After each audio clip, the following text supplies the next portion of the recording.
નમસ્કાર દર્શક મિત્રો, બોડેલી નંબર 1 ન્યૂઝ ચેનલમાં આપનું સ્વાગત છે। હવે જોઈએ આજના તાજા સમાચાર।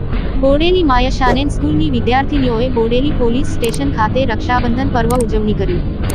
જેસીટી ગ્રુપ દ્વારા સંચાલિત માયશાનેન સ્કૂલ બોડેલીના વિદ્યાર્થીઓનીઓ દ્વારા આજરોજ બોડેલી પોલીસ મથકના વડા પીએસઆઈ જેવી પગી સાહેબ તેમજ અન્ય સ્ટાફ મિત્રોને અમારી શાળાની વિદ્યાર્થીનીઓ દ્વારા રાખડી બાંધીને રક્ષાબંધનના તહેવારની ખૂબ જ સરસ તેમજ ભાવપૂર્વક ઉજવણી કરવામાં આવી।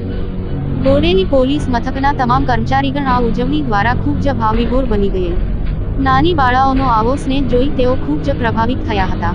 પોલીસ મથકના વડા પીએસઆઈ સાહેબ તેમજ કર્મચારીગણે આ બાળાઓને ખૂબ જ અંતઃકરણપૂર્વક આશીર્વાદ આપ્યા હતા। તેઓએ આ બાળાઓને ચોકલેટ તેમજ ગિફ્ટ આપી ખુશ કર્યા હતા।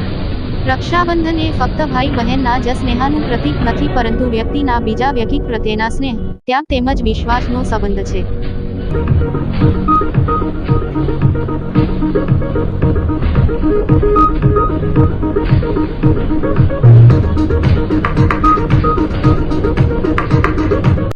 અવનવા રોજબરોજના સમાચાર જોવા માટે જોતા રહો બોડેલી નંબર 1 ન્યૂઝ ચેનલ। અને જો આપે અત્યાર સુધી આ ચેનલને સબસ્ક્રાઇબ ન કરી હોય તો સબસ્ક્રાઇબ કરો અને શેર કરો।